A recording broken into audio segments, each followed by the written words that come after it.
Hey everyone, and welcome back to another video and walking tour.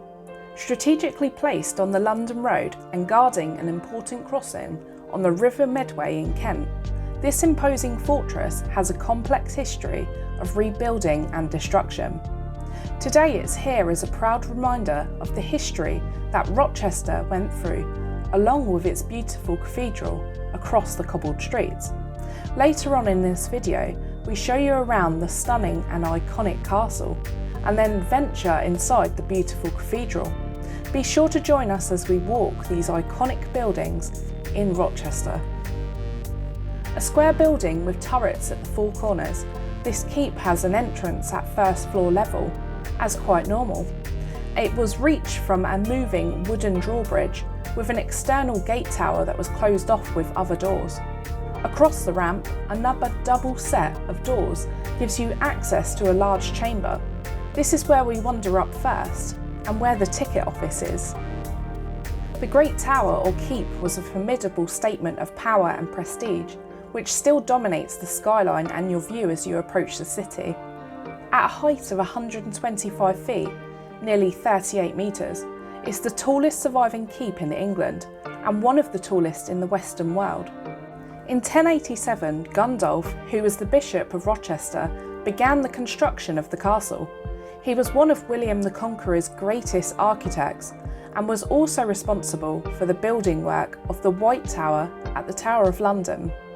Much of what you see remaining of the walled perimeter remains intact from that time. This was the first castle in the area, built after the Norman conquest of England in 1066.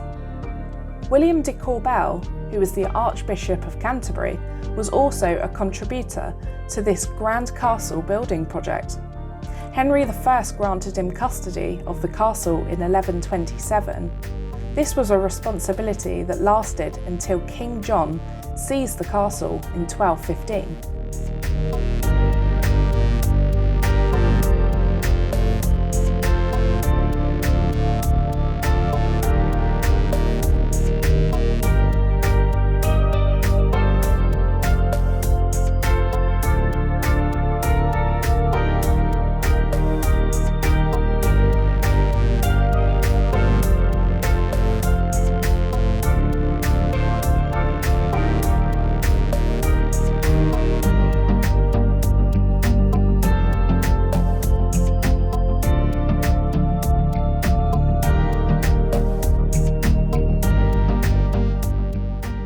On the second level is the level of the state apartments, and it's here that the crossball is replaced by an arcade of incredible columns and supporting arches. This was used to separate the Great Hall from the Great Chamber beyond. These rooms would have been once the most luxurious in the keep, that represented the height of good living. What makes Rochester Castle so special and quite unusual is the rich decoration in the stonework. It's absolutely beautiful to see, but it also confirms that they were meant to be of high status. This can be seen throughout the entire building. The gallery, which overlooked down into the state apartments, runs around the building, giving plenty of vantage points. The gallery had plenty of uses and could have been portioned off to make extra rooms for guests, more than likely for servants or less favoured guests, of course. The gallery was also a good position for the groups of minstrels to provide entertainment and music for those below.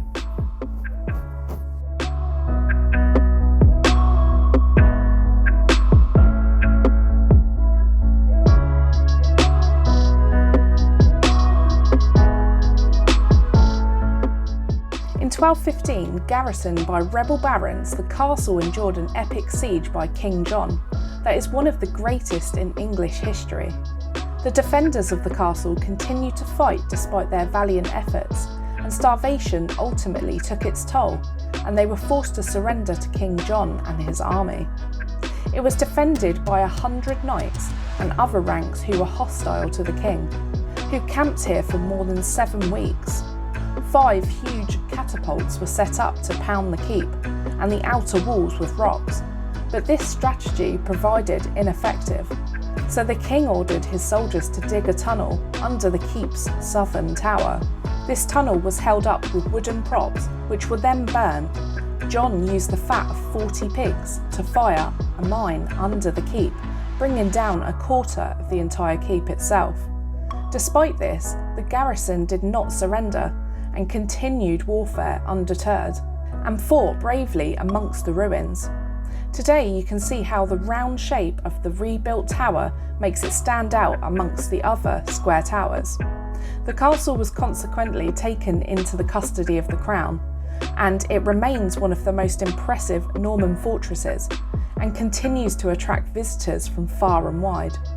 The equally impressive Rochester Cathedral stands at the base of the castle, another architectural jewel in this small but historically rich south-eastern town. By the 17th century, the castle had become neglected, the keep had been burned out, and the site was being used as a local quarry for building materials. And in 1870, the castle grounds were leased to the city of Rochester, who turned them into a public park, and eventually, in the 20th century, were responsible for this imposing old structure to be taken over by the English heritage. Today the castle stands as a proud reminder of the history surrounding the old town of Rochester. One of our favourite things to do was to wander up the spiral staircases to the battlements and wall walk for the fine views of the city and the surrounding area.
After visiting the castle, we just had to head into the beautiful cathedral that was founded in AD 604.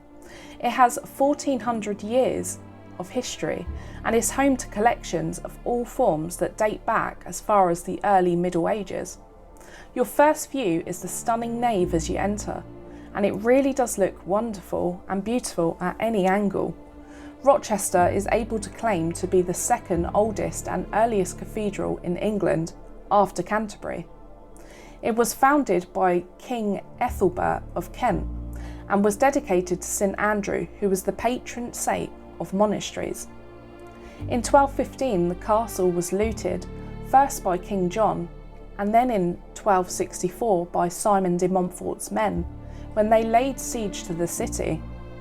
Constantly robbed of its treasures by unruly soldiers, and it had also taken a turn for the worse with it being known as a place of ill status. It was then in the 1800s that the cathedral had gone through many restoration processes, but finally in 1880, Gilbert Scott restored the cathedral to its stunning present-day appearance.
Some of the events here at the cathedral are absolutely incredible.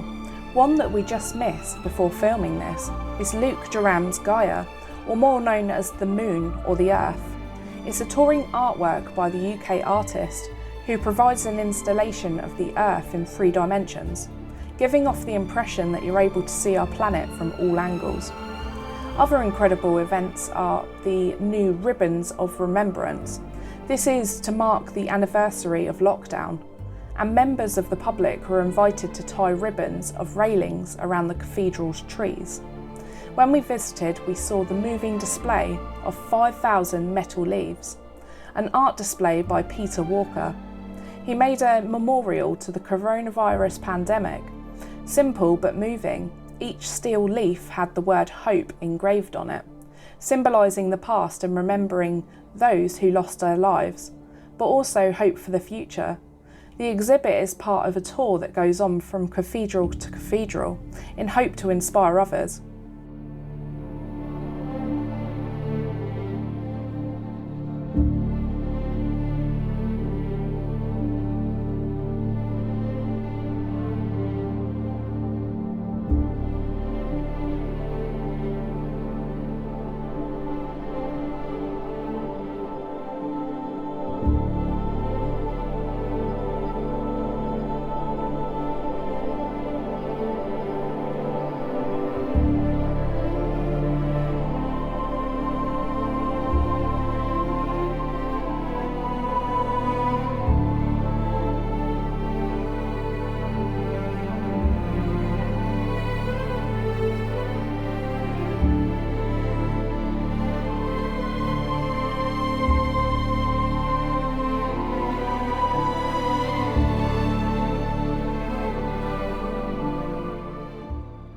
Interestingly, the crypt here was used as an air raid shelter throughout both World Wars, and it's now home to a collection of incredible relics and fragments.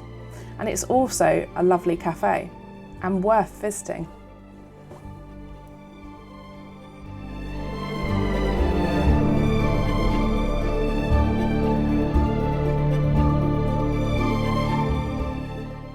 Overall, visiting the cathedral alone is an incredible journey and explore, and worth it as it's free to enter. But I have to say, for us, it was being able to climb the stairs and walk in the footsteps of a siege at the castle. We really hope you've enjoyed our visit to Rochester Castle and Cathedral today. If you haven't, please be sure to hit that like button and consider subscribing to the channel if you haven't already. Thank you to our Patreons, and thank you for watching. Till next time.